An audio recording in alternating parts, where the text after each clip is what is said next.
एक जख्मी लड़की रेत में भागती है, उसका चेहरा खून से लथपथ, तेज सांसें लेते हुए वे पीछे देखती है। एक गाड़ी उसके पीछे आ रही है। अचानक गाड़ी रुकती है। एक आदमी बाहर निकलकर लड़की के पास पानी की बोतल और बंदूक फेंकता है।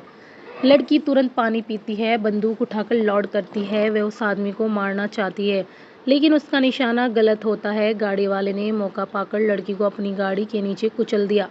एक दूसरी लड़की बॉबी फोन पर अपनी बहन से बात कर रही है। बातों से पता चलता है कि बॉबी अपने बॉयफ्रेंड के पास जा रही है, जो पहले भी उसके साथ गलत व्यवहार कर चुका है। उसकी बहन डरी हुई है, कहती है यही ना हो कि वो भी पापा की तरह निकले और तुम्हें माँ की तरह सताए। लेकिन बॉबी नहीं मानती, उसे अपना रिश्ता बचाना है। बॉबी गाड़ी रोकती है। वहाँ शेरिफ मिलता है, जो उसे बियर ऑफर करता है। बॉबी बात में रुचि नहीं दिखाती, पैसे देकर निकल जाती है। वह बहन से बात करती रहती है। बहन उसे उसके बॉयफ्रेंड के खिलाफ भड़काती रहती है। बॉबी गुस्से में ओवर स्पीडिंग कर देती है। शेरिफ की गाड़ी बॉबी के पीछे आती है। वो रुकने का सिग्नल देती है और जब रुकती है तो शेरिफ दस्तावेज मांगता है। उसे एक चालान देता है, 1,000, जो बॉबी के पास नहीं है। फिर शेरिफ आरोप लगाता है कि बॉबी ने उसकी गाड़ी की लाइट तोड़ी है, जबकि बॉबी ने ऐसा कुछ नहीं किया। शेरिफ धमकाता है, चाहो तो एटीएम से पैसे निकालो, तभी तुम्हारे दस्तावेज और फ़ोन वापस दूंगा। वो भी गुस्से से बोलती है, कौन सा कानून है, ये मेरा मोबाइल भी ले लिया। शेरिफ कहता है, मुझे कानून सिखाने की ज़रूरत नहीं, जो मैं कहता हूँ वो करना होगा। बॉबी को पता चलता है कि एटीएम बंद है। फ्यूल स्टेशन के मालिक बताते हैं कि कई लड़कियां यहां आ चुकी है जिनसे पैसे निकलवाए जाते हैं। बॉबी समझ जाती है कि शेरिफ लड़कियों को तंग करता है। बॉबी ठान लेती है कि वो शिकार नहीं बनेगी। वो बिना पैसे दिए चल देती है। शेरिफ उसे दूर से देखता है। फ़ोन की कॉल आती है। शेरिफ फ़ोन उठाता है, फिर फ़ोन एक बॉक्स में फेंक देता है जहां कई फ़ोन और आईडीज़ रखी हैं। शेरिफ गन निकालता है और बॉबी की कार की हेडलाइट पर गोली चलाकर उसे रोक देता है। शेरिफ बॉबी से पूछता है, तुम भागी क्यों? मैंने कहा था ना यहीं रुको। बॉबी कहती है, मेरे बॉयफ्रेंड के पास जाना है, अगर देर हो गई तो शक करेगा। शेरिफ कहता है, तुम्हारा जाना मुश्किल है, फाइन भी बड़ा है और लाइट टूटी है।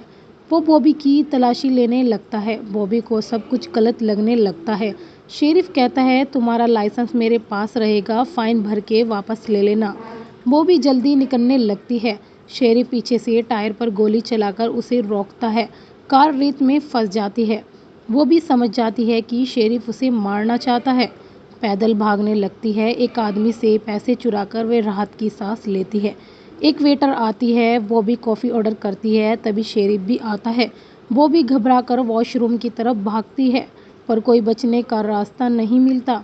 शेरिफ उसकी कार भी लेकर आ चुका था। वो भी 911 पर कॉल करती है, मदद मांगती है।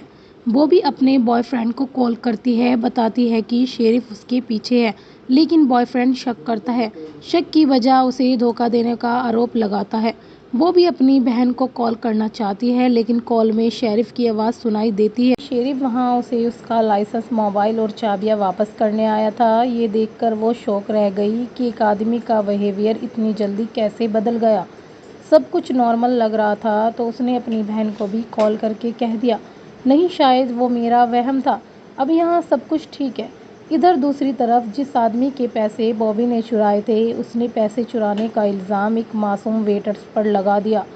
उसका बॉस भी बिना उसकी सफाई सुने उसे जॉब से निकाल देता है। वेटर्स उदास होकर बाहर आकर बैठ जाती है। तभी बॉबी बाहर निकलती है और उससे लिफ्ट के लिए पूछती है। वो लड़की मान जाती है और दोनों साथ में सफ़र शुरू कर देते हैं। रास्ते में ये लोग आपस में बातें कर रहे होते हैं कि अचानक एक गोली चलती है, जो सीधा उस लड़की के सिर पर लगती है। लड़की की वहीं मौत हो जाती है और उसका खून बॉबी की गाड़ी पर छिटक जाता है। उसे मारने वाला कोई और नहीं बल्कि वही शेरिफ था, जो पता नहीं क्यों लड़कियों को मार रहा था। बॉबी तो पूरी तरह शॉक रह गई थी। इतना बड़ा हादसा, किसी की आंखों के सामने यूं मौत हो जाना। उसने अपना नंबर बहन के नंबर के नाम सेव किया था। एक ट्रक आती है। ड्राइवर बॉबी की मदद करता है। ड्राइवर गन निकालता है, शेरिफ को रोकने की कोशिश करता है। शेरिफ उसे गोली मार देता है। बॉबी फौरन कार में बैठकर भागती है। बॉबी कार पार्क करती है। किसी एक आदमी की आवाज़ सुनकर लकड़ी उठाकर हमले के लिए तैयार हो जाती है, लेकिन सामने से एक मैकेनिक होता है जो उसकी मदद करता है। मैकेनिक बॉबी की जख्मों पर पट्टी करता है। बॉबी शेरिफ के बारे में सारी कहानी सुनाती है। मैकेनिक अपने बॉस को मदद के लिए कॉल करता है। बॉबी वॉशरूम जाती है। जब वापस आती है तो कमरा देखकर डर जाती है। यहाँ कई अजीबो-गरीब टॉल्स और लड़कियों की आईडीज रखी है। शेरिफ वहाँ आ जाता है, बताता है कि आईडीज पर जो नंबर हैं वो लड़कियों के भागने की दूरी दर्शाते हैं। बॉबी भागने की कोशिश करती है लेकिन मैकेनिक शेरिफ का भाई उसी सिर पर वार करके बेहोश कर देता है। बॉबी बंदी होती है। शेरिफ अपनी नफरत का कारण बताता है। उसकी माँ एक गैर जिम्मेदार औरत थी जिसकी वजह से वह और उसका भाई टूटे। शेरिफ अपनी माँ की खाल से बनी चाकू दिखाता है और उसे बॉबी की जुबान पकड़कर काट देता है। बॉबी बेहोश हो जाती है। जब बॉबी को होश आता है तो वो बंधन से मुक्त होती है। शेरिफ उसे पकड़ने की कोशिश करता है पर बॉबी उस पर हमला करती है। बॉबी भागती है, शेरिफ उसके पीछे। बॉबी थक कर गिर पड़ती है। शेरिफ एक बंदूक फेंकता है। बॉबी उम्मीद से उल्टा खुद पर गोली चलाती है। शेरिफ गुस्से में आकर बॉबी को मारने आता है लेकिन बॉबी ने चालाकी से हमला कर उसे घायल कर दिया। बॉबी कार में बैठकर शेरिफ को कुचल देती है और उसे मार देती है। फिर घर से बड़ी बंदूक और सबूत के तौर पर आईडीज लेकर निकलती है। शेरिफ का भाई आता है लेकिन बॉबी उसे भी मार देती है। बॉबी कार में बैठी फ़ोन देखती है। बॉयफ्रेंड की कॉल आती है लेकिन वह गुस्से से फ़ोन फेंक देती है। उसकी कट चुकी ज़ुबान बर्फ़ के डिब्बे में रखी है। बॉबी उसका इलाज करवा चुकी है। तो दोस्तों यहाँ हम देखते हैं कि मूवी यहीं पर ख़त्म हो जाती है।